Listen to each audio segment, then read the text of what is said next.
So let's get into it. Building the right team. Does anyone happen to know where this is? Does anybody get any ideas where that might be? I can tell you that's taken from just the balcony of Scotland House in London. That's Thames Embankment. You'll see the Shard and the sort of cheese grater in the background. That's a Keller job site. That's the company that I work for. That's the Thames sewer that we're helped building, the new super sewer. But poor Scottish government in Scotland House had our noise of banging and building and everything for the last couple of years. But I was very proud of that picture. And that's exactly where we took the previous cohort when we worked with them a year or two back. So just very quickly in terms of who I am, I have a degree in accountancy and economics. I spent 10 years in finance roles in upstream oil and gas, working in Africa and Asia, lived in Nigeria for a couple of years, lived in Jakarta, Indonesia, and in Borneo.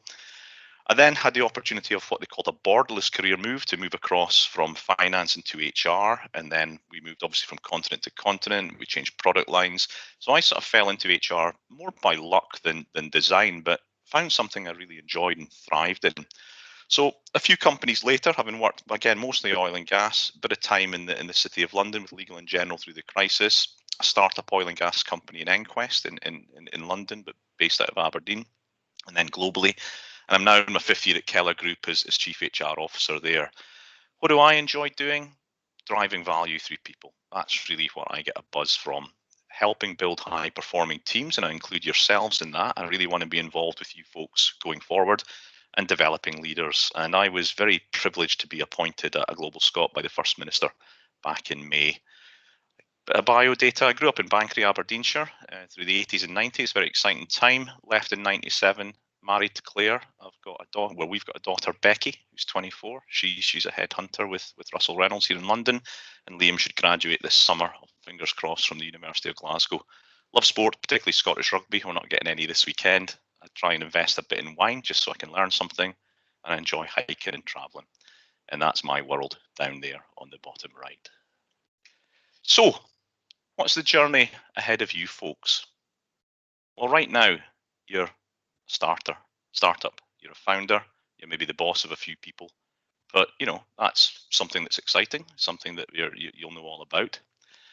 Over the next few years, our ambition for you folks is to start scaling. So you're probably already on paper a managing director, but your leadership is really going to start to emerge over the next while. Over time, we'll hopefully be sustaining significant business growth. You'll be chief executive, maybe a chair of your business or other businesses on the boards. And then over time, you might start to go portfolio a little bit, take some of the expertise and experience you've got, become a shareholder in other companies, a non-executive. But essentially, the phase that you're going through at the moment in your startups is leading self, starting to lead others, and then you're starting to lead organizations and possibly sectors over time. So I'd like you to keep that sort of set of horizons in mind. Right now, it's all about the startup, founder, boss, and we'll explore those areas over the next 20 minutes or so. So what are the characteristics of the phase you're in? Well, it's normally defined all around you, your passion, your ideas, your energy. Often it's around command and control. You at the center of it. It's very typically reactive. You're constantly solving problems, chaotic, planning can be hard, and your near-term time horizons are pretty much occupying everything you do. It's a bit of a shit fight, to pardon the pun, most days. Often you're problem solving, you're internally rather than externally orientated. That will change over time. You're cautious on costs. When do you sort of invest to get ahead? And you can easily become overwhelmed. So just a quick sort of question to yourself. I'm not looking for answers right now, but do you recognize any of this? I mean, my hunch, without knowing you, is that you're probably encountering a few of those most of the time right now. So this is very much startup. So scaling, what might be ahead? Well, you've got probably an obligation to build both capability and capacity, how things get done and the ability to get them done through volume. Starting to become more externally orientated, be it customers, clients, competitors, that type of thing. Starting to improve your business planning. I've read, I think, all of the strategy documents that you prepared. It was a very heavy process to go through them all, but I was very impressed with the vast majority of them. But that's something that doesn't sit on your shelf anymore. That's something you need to bring to life and be bringing into what you're doing all the time.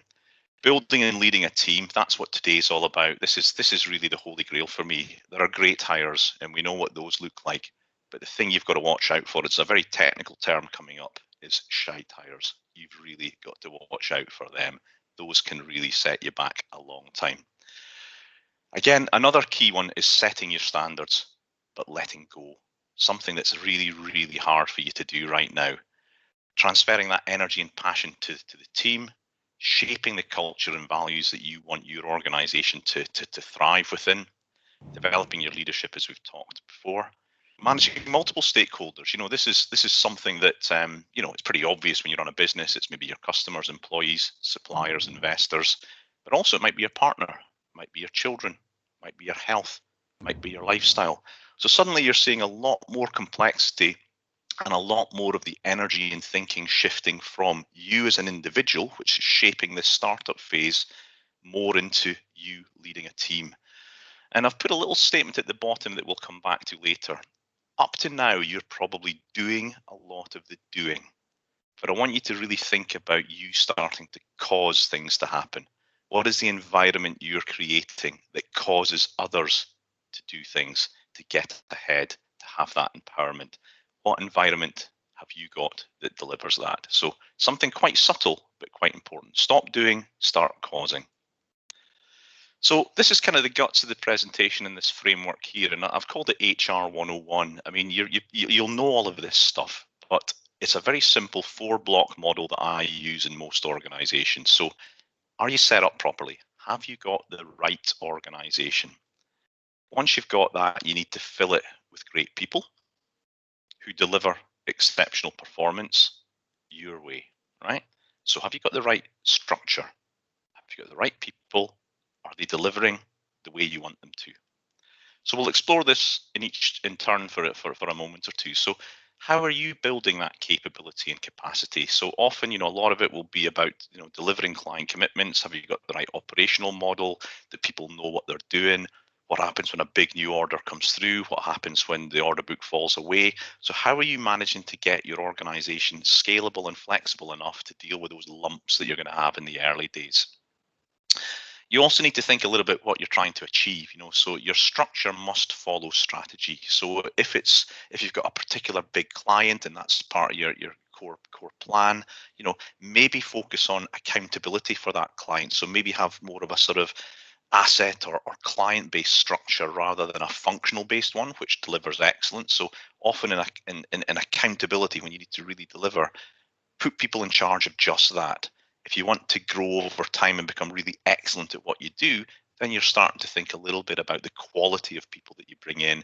You're looking at things across clients, that type of thing. So think about what your client lens looks like and think a little bit how your structure might need to sort of adapt over time. It needs to be scalable. There's no question, there might be just a small number of people there, might be very mindful of the cost to commit to overhead, but there are very flexible ways, certainly in the UK, to do that. But please remember, there's nothing more expensive than staying out of a rising market. I mean, the opportunity loss is significant by not getting ahead, and there's ways you can achieve that. Identify the core roles. I often call them generals. It's not a great term, but there will be 3 or 4 key roles for you in your organization as you're starting to get bigger.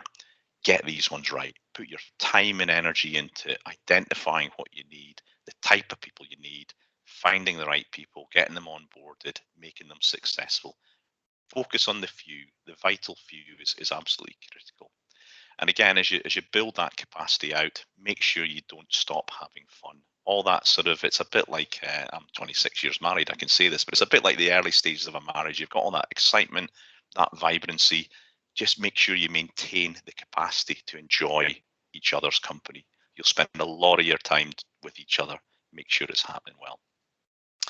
So filled with great people. So what's important for you, brand? How do you want your brand, your business to be experienced by the customer, by others in that sort of stakeholder group? So think about that and think about the type of people you need to best represent you. Remember that roles in a growing business will grow much more quickly than the people in them. So you might want to just overhire. You might want to get people that are slightly bigger, slightly more experienced, slightly better, than what you think you need for the next year or two. Because I can assure you, if your business plan's going accordingly, you will have a problem in a couple of years' time where that role has outgrown the person. So really develop what I call ninja level interviewing skills. You can resource yourself up, probably through Google, to be frank, in terms of how to really do interviewing. But that is a core skill that you need to get right. Get second opinions. You might have a clear view on someone and you're probably 90% right, but get others. Other people will give you a lateral view. What I can guarantee is you'll hire for skill, but in time you will fire for attitude. And that's almost proven to be the case every time. Somebody no longer fits, their life needs change, their portfolio of interests change, things start to go wrong. So, you'll bring in what you need, but at the end of the day, it's going to all be about fit. And that does change over time. Your organization changes, you will change, but so will they. And when you come across that, work really quickly through it. Don't let it fester. Deal with it. Be on top of it. Try and get some mutuality. Be authentic and honest, and just deal with it. In terms of delivering exceptional performance, make sure people know what they're doing. I mean, it sounds obvious, but just make sure it's clear. Make sure people understand what's good. Good, clear line of sight. What does that mean? So you've got a strategy, you've got a vision, you've got a business plan. But do people understand what they're doing and how it fits against that? Do they understand what it's meaning for the customer? Are they helping you move the dot day by day, week by week, month by month, year by year? So try and keep that sort of good line of sight on what you're trying to achieve as an organization into people's roles and what it does in their day job. Appropriate incentives and compensation, it's probably something that's fairly basic to begin with. That will get more difficult over time, particularly if you've got sales, if you're bringing people in that are commission based. So don't undercook that a little bit. It can make a huge difference. And there's a big difference between an incentive and a reward. Incentives are what you do up front. Reward is what you do at the back end. So think about incentives quite hard. Same point as earlier, don't tolerate underperformance. That's really, really important. Just be authentic, be honest. People really appreciate honesty. Good performance updates, let people know how you're doing, good or bad. People just want to know. They just want to have the facts. And then communicate. I've only said it 3 times, but it doesn't have to be tell all the time. Just ask questions, get the team together, little huddles, whatever works for you, but just make sure people have the opportunity for their voice to be heard and to hear how the business is really doing. Because no word of a lie, they will know from your body language if you're worried. If you're worried, they're worried. So just keep everything in the open. Through your culture, remember that all of us are smarter than any of us. So you and the team, if you can harness the collective brain power of everyone, you will be far better off as a business and a leader. So that really comes by asking questions, curiosity. That really makes sure that you're creating the environment that people will contribute, want to ask, point out when things aren't working well. One of the great things about working in Scotland is that you usually get it between the eyes very quickly. So harness that, use it to good effect. Values and behaviours, create them.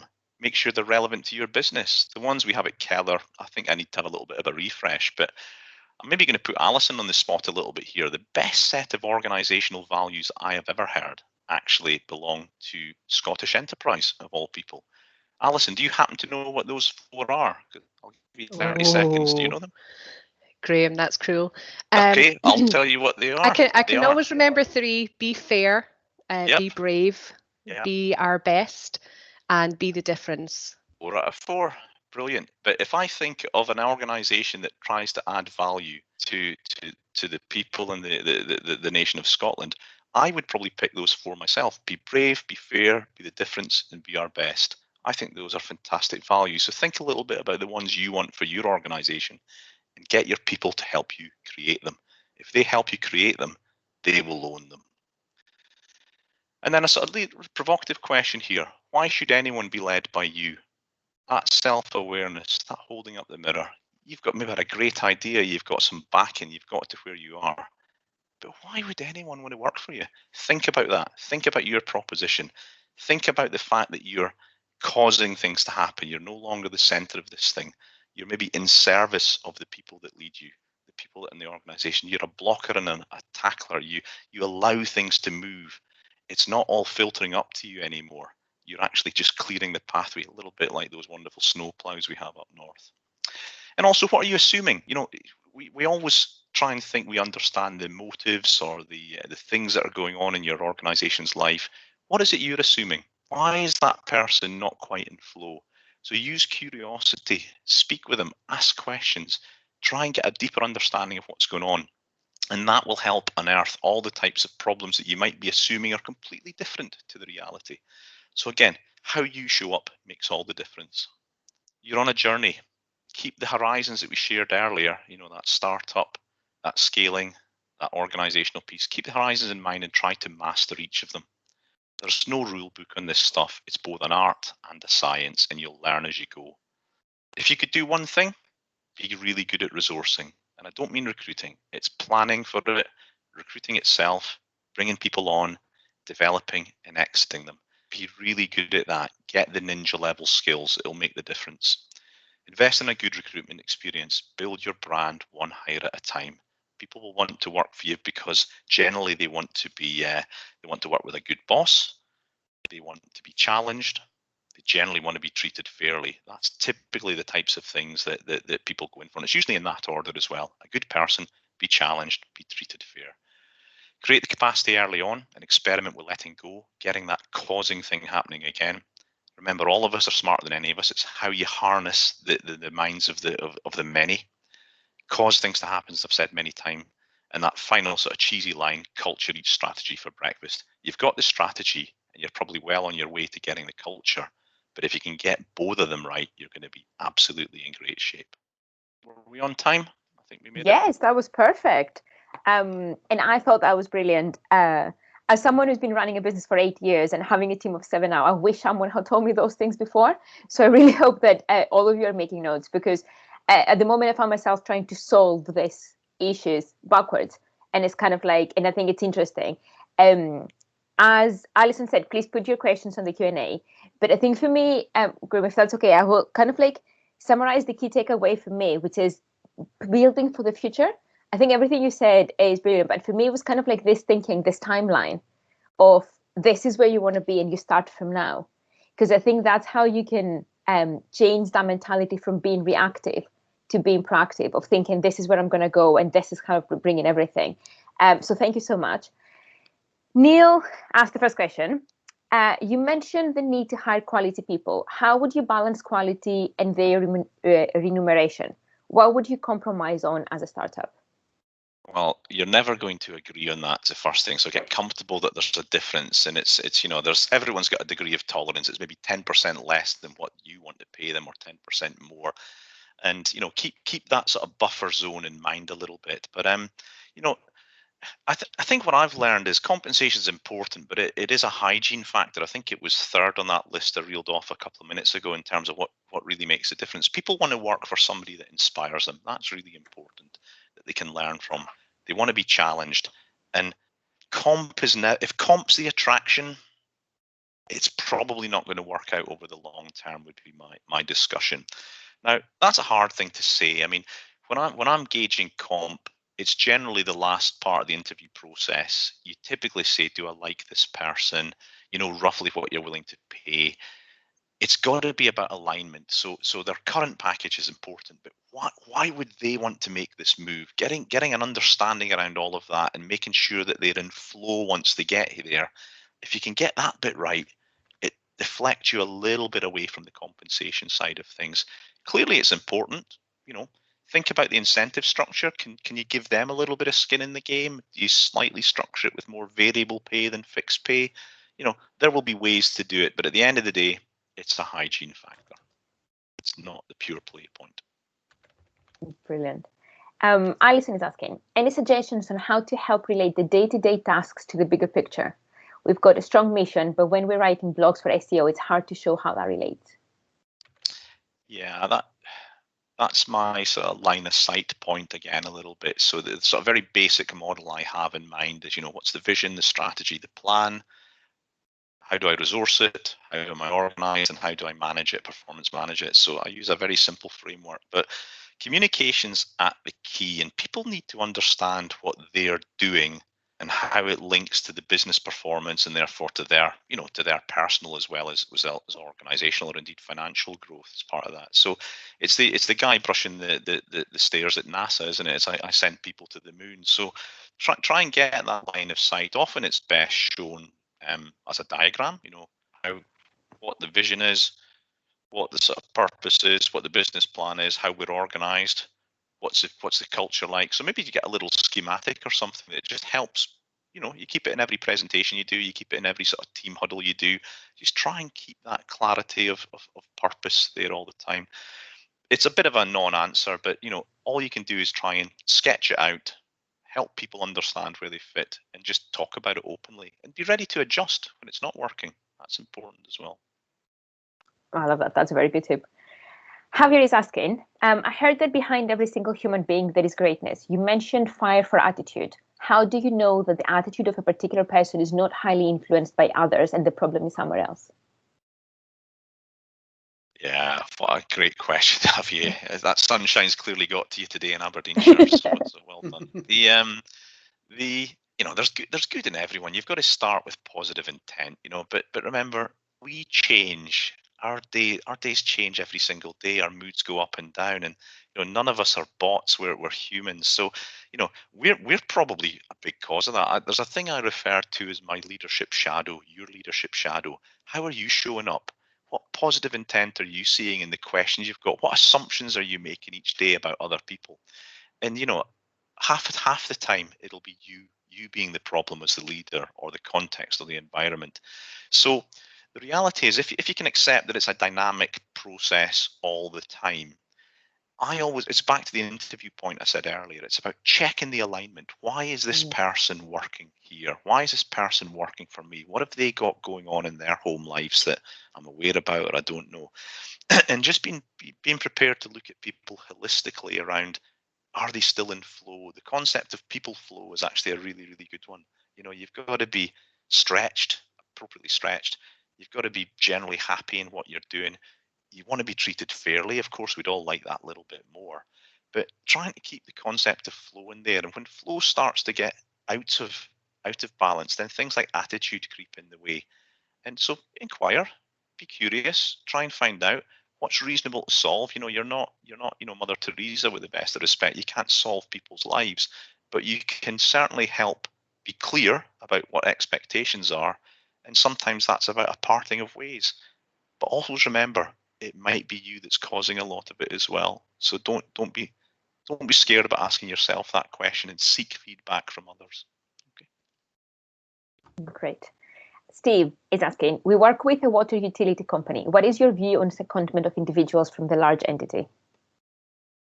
Yeah, great. I mean, I think, I've worked mostly in fully enlisted companies, and what's great is that whole sort of ESG, that social conscience, is creeping into all organizational life in listed companies. So, when I was at Legal & General, we set up a thing called SMART, and it was senior managers as recruited trustees. So we took sort of our high potential or quality people with expertise and seconded them into charities, as it was at the time, to try and get some of that knowledge and experience passed through. So that was well over a decade ago we did that, but things have become much more progressive now. So I think it's up to yourself. Don't be shy in asking for a bit of support. Create that partnership. They'll be delighted to showcase it in their annual report, to update their board of directors, update their investors.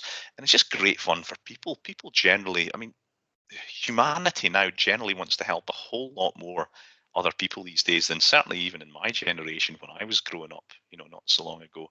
People are far more generous with their time, and that sort of whole social purpose thing is huge. So I would shamelessly go out and tout and ask for that. I think that's a really, really great question. Great, Steve. Go and do that.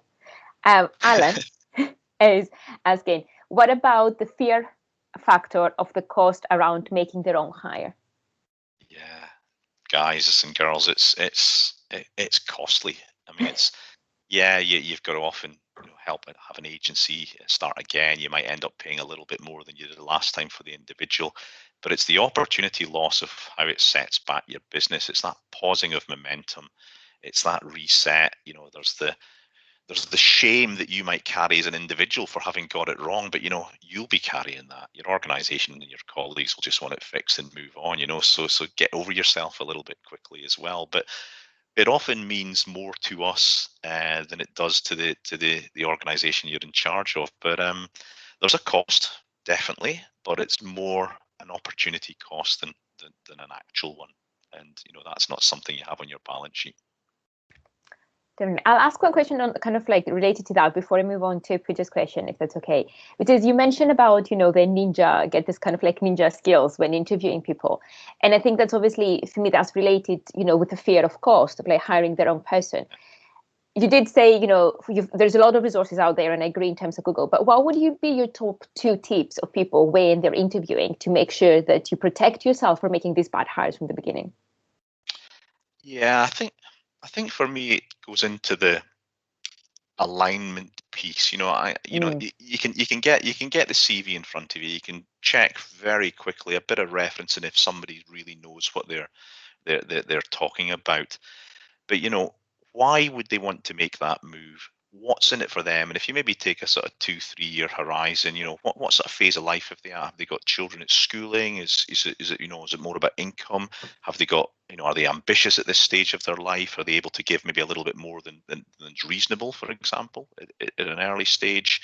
Have they got distractions away from home? So trying to get that alignment bit right, but it's very difficult because you're straying into people's personal lives, and that's kind of a bit of a moral tightrope to walk along. To be perfectly honest, I social media look for every single hire I make at a senior level, and it's amazing, what people will post. You get a bit of a better feel behind the scenes of what people's lives are like. You can start to see if there's things that might worry you, concern you, validate some things you've already seen in a positive way. But there's lots and lots of data out there. So use all the resources you've got, but for one thing, check why this is a good move for them. Try and get real clarity, and that typically is the best predictor of success. Brilliant, thank you. Pooja is asking, thanks for the presentation. Any advice on hiring senior staff in age and experience, both of those things, than the founder? Hiring, yeah. So it takes a while to get used to this one. So Pooja, so what I have learned in time, it's back to this kind of doing v causing thing.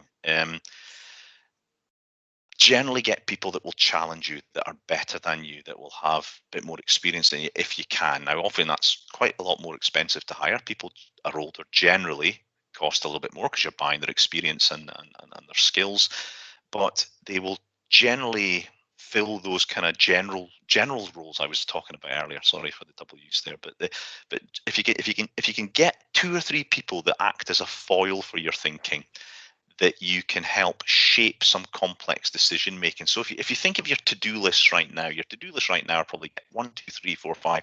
Those 10 things done today that have to happen today, otherwise there's a problem.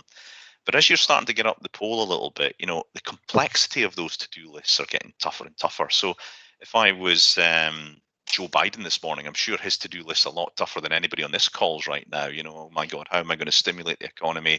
How are we going to deal with these the Republicans, whatever it might be? But so the complexity in your day job is getting harder and harder. So you really need people you can spar a little bit. How are we going to do this? Question. So bringing in skills and experience, it also helps with sometimes your succession. If you wanted to go portfolio, if you wanted to start another startup, it gives you that capacity to think about that as well. So, not all bad, mostly good, I would say.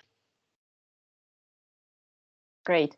And I'll kind of like, I think that's brilliant. Well, for me, and that's kind of like complete my personal opinion after all these years, is that it's kind of like this honesty and transparency that Graeme was talking about before.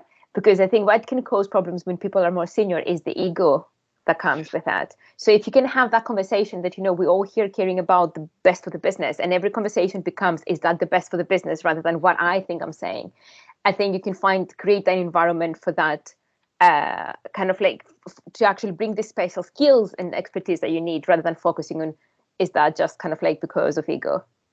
Yeah, I mean, that ego thing's really, really important, isn't it? Because, you see it in business life, you see it in political life, you see it in everyday life, to be frank. And often when you're long in tenure, as you typically would be as a founder startup, right the way through to really scaled growth, you've got to be very mindful that it's no longer about you. And we can think of those great in-service leaders that we talked about. People, I mean, I genuinely see the role of a chief executive as to set the vision and the strategy, but also to unblock all the things that are getting in the way. So you can often have one division competing against another division, not sharing resources.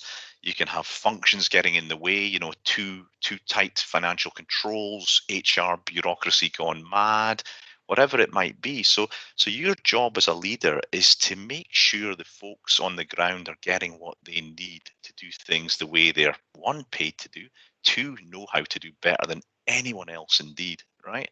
And just make the business great. And I think that's where I really like the culture of Scotland. I mean, it's a very, very honest culture, and you will be called out when you get things wrong, and use it to your strength, use it to your advantage. It's really, really important that you've got that humility rather than hubris in the way you work. You'll be caught off at the knees otherwise. Definitely. Saber is asking, how can we build the team effectively across various offices around the world? Thinking about global expansion. That's hard. That's hard. Yeah, this I do a similar session for the folks that are doing international scaling, and it really starts to get complex then. And one of the things I've learned when you do startups overseas is there's talent everywhere, brilliant talent everywhere, and if they might have a different accent or color or gender or religion, it doesn't matter. The brilliance is there. You've just got to find a good way of finding it. But the big thing that makes a difference is how soon the head office, i.e. yourselves, learn to trust. And that's the way you've just got to spend face time together. You've got to get people outside of their home country as soon as you can, because there will be ways of doing things that you are not always understand or are comfortable with, but they know. And as long as it's within, business ethics and moral boundaries and everything else that you need to get yourself comfortable with, but getting yourself to trust that top talent locally is the hardest thing to do, but the thing that will make things better. Often when you're expanding, it's, I hate to use this term, but it can be imperialistic. You're bringing the sort of home nations thinking, the philosophy around the world. And trust me, it doesn't work. Doing things in a British or a Scottish way in West Africa or in India or in even France, a neighboring country, it's different, right? So it's how you find that great talent, broadly align with it, get the mission right, and then learn to trust and work with it the way you can. Really complex subject, but wonderful. You'll get really tested on that. Yeah, that's brilliant. And it's kind of like you made me think that, trust is definitely important for international expansion, but isn't that also part of moving from a startup founder to a scale-up founder? I know a lot of founders that find that difficult to trust the team to do what they were doing before. What are your thoughts on that? Yeah, I mean, it's all about this letting go thing, isn't it? It's letting go. I mean, it's the incentive model as well. It's that alignment piece again. What's in it for that person to want to work for you in that place? I mean, they may have ideas of spinning it out themselves and getting all the gravy for themselves if they do a great job. So it's trying to create that alignment and understanding what's in it for the local teams. But make it fun. I mean, I've never ever gone anywhere in the world where a smile just doesn't unlock anything. Just people want to see you. They want to hear about you. They're generally curious that you've come to visit. What can they reciprocate? So just treat people as people. It's really simple. Forget the hierarchy. It's just Graeme showing up, or Alan or Saber or Kerry. It doesn't matter. Just be yourself. People love you for it. Definitely. No, I think that I felt like this is the highlight of that. It's kind of like treat people like people. And I think that's it. It's kind of like takes away everything. Guys, keep sending your questions through. I love kind of like everything that's been going on for now. I'll take the conversation slightly somewhere else as people are thinking about their questions, which is, oh, actually, no. Their questions take priority. Zaki is asking, does the experience factor also work for accountants? For example, is more experienced in sector-specific scalable accounting service CFO better than sticking to bare bones, less delegation, and keep it internal and lean to save costs? Wow, because the cost that's multiple a is specific question, Hussein. Let's Shukran Habibi. Let's have a look at that one. Does the experience factor? Yeah, I mean, accountants are brilliant people. Let's be really clear on this. I spent it's not because I spent time, but I did spend 10 years in accounting, and then I realised that I wasn't being true to myself. But these guys and girls create the spine of the company. They ensure you're properly funded, that it's well controlled. The commercial aspect are really right. So your question is sector specific scalable. Can we maybe hear from Hussein or Zaki? I forget. Yes, Zaki, would you be happy to come up and turn on your mic and have this as a conversation? Yes. Hi. Hello. Hi, Zaki. Can you hear me? Yes. Hi. Yeah, so sorry, I know it's a bit of a mouthful, that question. No, it's okay. I just want to make sure I can answer it. That's all. Great. Yeah, so basically, I guess, so I'll give my particular scenario as an example, but I'm in the technology sector, and there are a lot of accountancy services out there, and I think there's a lot of different ways companies do it. Some do a lot of the accounting in-house and sort of outsource kind of generic bookkeeping and all these sort of payroll and yearly accounts to generic service. But then there are sector specific accountants, and sort of some of them bundle on CFO type services as well. But they're very sector specific to technology. And I'm in a situation where I'm changing accountants, and I'm not entirely sure which is the best way to go. Because usually if we go sector specific, it costs around 2 to 4 times more. So with a lot more experience and connections, perhaps. Yeah, I apologize for not getting it first off, Zaki. So, I think what you're saying is, what's the niche here? So if you want the niche on your sector, you're going to have to pay a multiple for it. That's pretty obvious. Now, I think the basic stuff, I think that's a really, really important point. We talked about it earlier. Maybe as your business grows and shrinks a few times, you need to have some scalable bare bones, just the basic stuff. And, I think being less sector specific is a pretty obvious thing to do. You're trying to scale and leverage and share as much of that as you can. You don't always need dedicated things. You could combine finance and HR. You could combine finance and legal a little bit, some of the commercial aspects. So what is your principal activity? Is it about pricing and margin? Is it really commercially led, or is it control led, depending on the sector you're in? I would put my money on the things that are closest to my principal activity and the value levers that drive that. So try and get rid of the more basic transactions, Zaki, downstream a little bit, and put your money upstream. I think you know the answer to that, the way the question was written. You just don't want to pay. I suspect is probably the answer. Yeah, no, that's great. Thanks a lot, Graeme.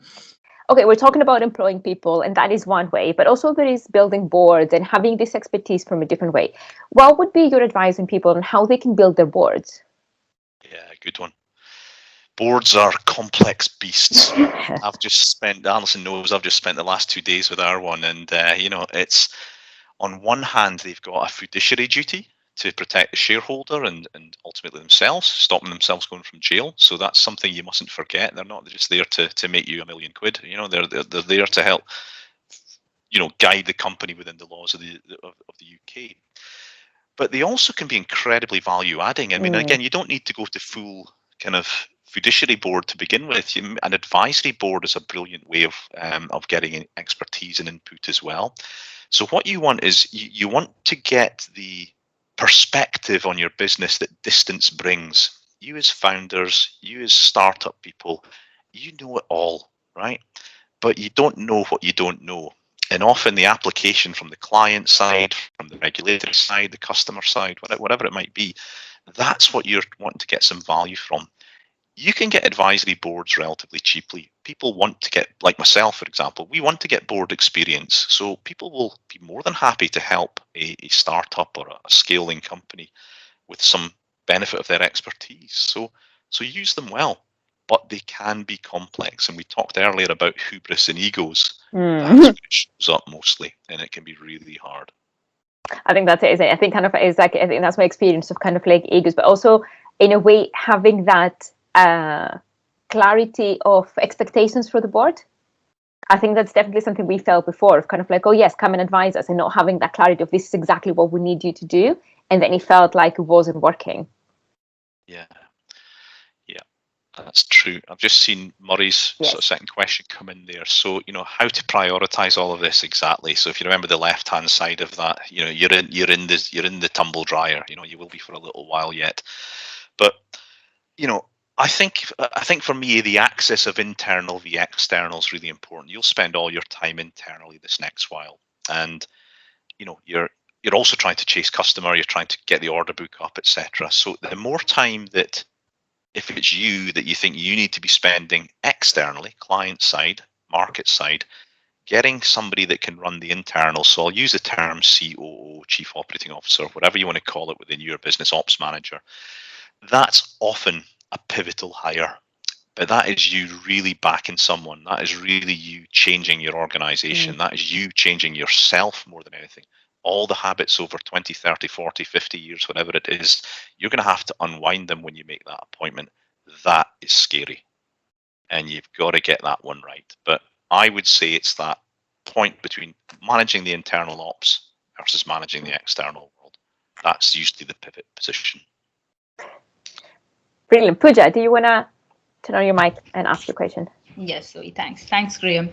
So my question is around sort of hiring for a particular domain. So we are an experienced design studio, and being a designer, I'm quite confident in hiring, let's say, graphic designers, product designers, you know, everything in that domain. But as soon as it goes outside my domain, whereas like, let's say it's sales or marketing, it becomes more challenging for me, especially because we don't have an advisory board set up just yet. So again, that's the classic letting go and causing, isn't it? So you want to control that hire, and ultimately, as founder owner, you will have the final say. That's absolutely right. But you want to find somebody that maybe does know, and it's maybe somebody within your organization. It's maybe somebody from a key client. I'm not saying you have your clients interview your people, but you might want to just prepare for the interviews a little bit with their insight. So it's one of those ones where you naturally feel you need to know what you're looking for, but get used to it, Pooja. You don't know. Other people know better than you. So equip yourself with their input, with their expertise. Know which questions to ask others to help you be prepared to ask the candidates, you know.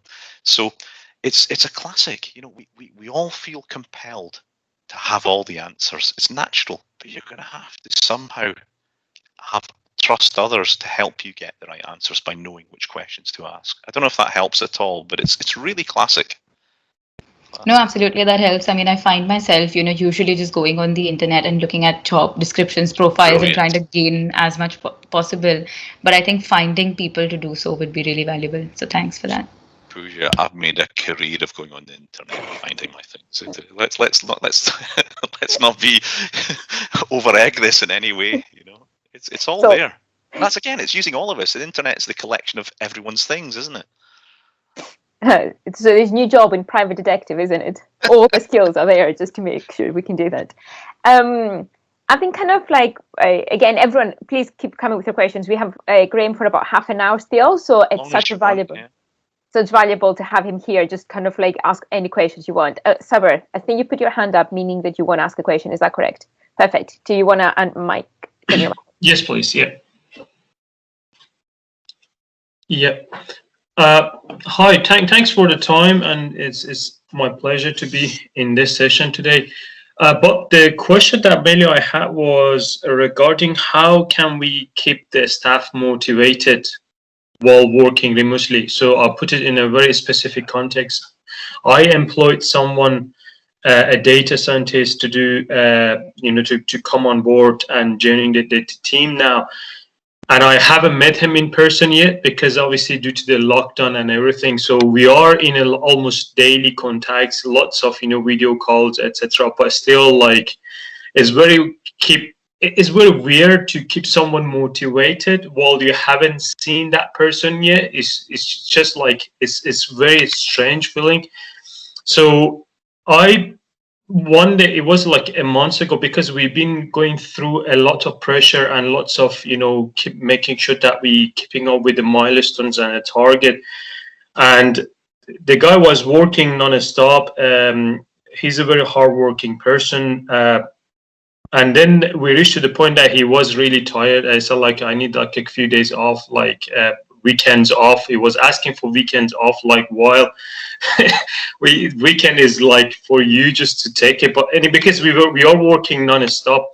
And then what I decided was, and I said, like, I'm going to treat him. So I send him £30 to his bank account and said, like, go and treat yourself. Get food, deliver, drink, whatever you prefer, like, because I've never met you. I don't know what you like, what you don't like. Just help yourself, relax, Don't worry about work for a couple of days. Just relax. I don't know if I've done right or wrong. I don't know if that £30 is not going to really ruin the business or save my business, but I'm guessing £30 would show that I respect the effort that my employee put into it. But the thing is, like, I don't know if this is the right behavior to do or not. For people, someone motivated that you never met, It's really difficult, isn't it? I mean, what you're posing there, Saber, is the real life, or the reality of life for many of us now. What would I say in response to some of that? I mean, I think what I've learned during this last year is really the importance of the secondary questions. So, you'll naturally talk about work. Okay, I've done this, I haven't done this, I'm planning to do it on Sunday or Saturday or late in the evening, something that's, morally wrong. It's okay for a while, but not on a sustained basis. But arming yourself with 2 or 3 questions that, so how are you? So how are things? And just creating a little bit of space around that. And no, but how are things really? I noticed you were working late again last night, or you said you're going to be working Saturday. What's that all about? And again, then starting to be curious in your questioning around, so what is it we can do to help? Okay, so you're not getting time to eat properly. Okay, what do you think some of the solutions could be to that? So again, it's not you absorbing the person's problem, which I think is a very human and natural tendency to do, but it's equipping yourself with the appropriate care and question and depth of questioning that will naturally lead to you putting the solution back in their hands. And it sounds like you've got a capacity problem. It sounds like you've got, you're probably under-resourced. Poor person's having to work as hard as they are. That's not something you can sustain yourself. So you're going to have to confront that, pretty soon, I would suspect. But I think you'll build your culture by getting that approach, that caring piece right. But I suspect your issue is as much capacity than remoteness right now. But I don't know how you feel about what I've just said there. No, I completely agree with what you just said. I mean, to be honest, we are a little bit under pressure because we are under resources. We got few targets basically and goals that we want to achieve, and we got financial problems as well. We don't have enough funding, I think this is like a common issue for startups, right? And you want to make sure that you achieve it. You push as much as you can day and not 24/7. But yeah, so I'm trying to keep the people motivated and all things, apart from myself, that sometimes I'm feeling like so tired and exhausted, but I need to keep. What's the long-term effect of sustaining that? What happens to your brand if that becomes your proposition and reputation? What do you mean, like in terms of getting people to join your company? So my brand would be in terms of like the culture of work, basically. So basically it would be some things that I would like people just enjoy their work as part of the team. At the moment I enjoy it. It's just like an artist, so you may spend like 10-12 hours a day just painting because you love it. So this is my passion, I love it, but I'm fully aware of that I cannot sustain that forever because my body physically cannot sustain it. But at the moment, just like the thing, I'm just like it's just like I'm in a very weird position that I know if I don't want to do it, definitely I cannot bring the funding in, and I have to let people go because I cannot afford them. And I know if I want to keep working to bring more funding in, I will get extremely exhausted. Yeah. And so that's why I'm trying to have the work, life balance. I'm trying to adjust. I'm sure that is not maintained for myself. So as like a founder and person who's in charge of the business, I'm okay with it. I'll live with it, but I cannot promise that from the start. What I suggest we do is why don't you reach out to me after the call and we can maybe just work through this on a sort of individual basis. I mean, it sounds like it's something first of all you're aware of, which is a good thing. Mm-hmm. So remember your leadership shadow, because people will often take their tone or take their rhythm from your tone as well. So if you sustain that over time, people will start to quit. They'll burn out. You'll build a reputation. There's things like Glassdoor. There's no hiding place for leaders or organizations anymore. LinkedIn, don't go there. It's a sweatshop. So you've got to be very mindful that doesn't happen. It's a tipping point all the time. Try and, be conscious and get people talking about the lack of fun, the lack of connectivity. Just create half an hour in the diary. Just get you all online, kick back with a beer or a glass of wine, whatever works for you, a glass of juice, and just talk about it. Talk about what people are experiencing. Talk a little bit about trying to bring some solutions into what we might do. And that will just get stuff off people's chest. Really important you do that. But why don't you and I work offline on your particular problem, yeah? Sure, that would be great. I've already sent you an invite in LinkedIn. So I guess, I've already got, so maybe we can take it from there. I can approach you there. And that would be fantastic. Thank you. And happy Friday, by the way. Enjoy it. Okay. Thanks a lot for that. Thank you. Amazing. And I love that. Thanks, Graeme, for that. I think that's amazing. And Sabre, thank you so much for sharing. I think that is an important bit, is actually being able to share those things, because that's how you can get relevant to everyone. Yeah. Exactly. And I think that sometimes as founders, it's like what you said, Murray, it's like Jeff Bezos sleeping 8 hours. That's strange and we see that, and sometimes we don't talk to each other. That's not the case for most of us. And it's like all the nights of terror, waking up at 3 o'clock, making numbers. That's me trying to make sure that everything actually adds up before the payroll on next day. And we need to be able to talk more openly about those things, just to make sure that we get the support that we need from each other. Yeah, I mean, again, you heard me say earlier, and some of the points will be lost in the presentation. And I hope, Alison, you're able to share the presentation. We'll take out that little EnQuest piece, but we'll make sure that circulates later. But it's about transferring your energy. If I heard Sabre talking there, it's that commitment, it's that passion, it's that desire, it's that energy. It's how you get that into your organization. When I did the UA1 thing, that was my sort of message to the team. How do you transfer what you've got to them? And it's not easy, but it will be the critical success factor if you can get that culture and get that alignment. And it often is things like incentives, your leadership shadow, the type of industry you're in, a smart strategy. So think about the whole proposition for your team. Definitely. Question for me is, you did mention about, getting that feedback from your team to make sure how you're doing. Is there any ways you would suggest that are efficient and processes for founders and leaders to apply to the team to get that feedback in an objective way that they can use after? Yeah, it's again, you've got to get it right for you. So what do? I use humor a lot. So I self-deprecate myself quite a bit. So you could say, he talks a lot, or he's a bit arrogant or whatever. But I try when I'm with my team is to just show my weaknesses, show the things that I'm self-aware of, but also try and find one-on-ones. I mean, it's very difficult to get feedback in plenary. It's really hard, one, to give, and two, to receive, and you don't know where it's going to end up, right? But creating the space, and again, leading with questions about the individual, and then switching that skillfully through the conversation to, and what could we be doing differently? What could I be doing differently? What is it about me that I could do to help you? And if you to give a little bit of feedback, what should I go off and think about? So again, it's that skilled questioning. It's using the privacy and sensitivity around that. But it's first of all making yourself approachable, making yourself normal, you know, the nation, the Civic Society of Scotland is pretty good at this. So we can travel, we're exportable, we're seen reasonably friendly, the brand's good, but take all of those things into yourself, into your own leadership, and you'll be amazed at how effective that can be. And it changes all the time. And what one person says here will be the complete opposite of what the next person says to you.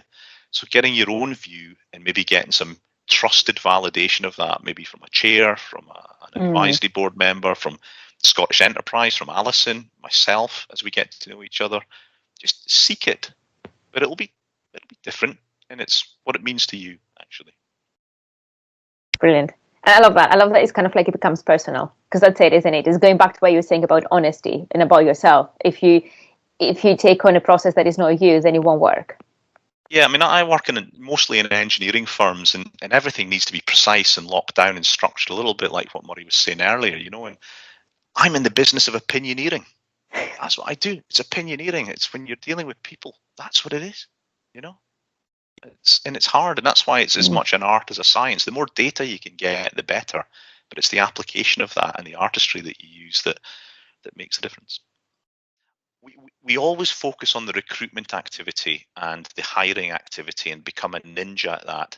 But if you remember what I said is you've got to look at resourcing. You've got to look at the resource planning piece. So trying to get clarity around what it is you need. And that's what will drive your role profiles, the CVs that you're looking to get. But I think what you're also describing, Javi, is that, you know, sometimes you're going to get a nugget. You're going to get a nugget that's brilliant, that's got something that you don't actually think you need, but actually now you've tried it. And that's kind of where experimentation, innovation comes in. You know, I wouldn't bet my resourcing strategy on that, but when you find one, just throw sunshine and water at them all the time and you'll be amazed what they can do. They typically want empowerment. They typically want freedom.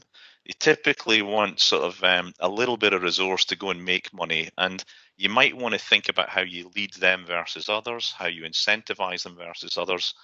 But keep an eye on them as well. They can very quickly become your competitors. So, you know, it's a bit of a non-answer to your question, but it's a journey, right? Thank you.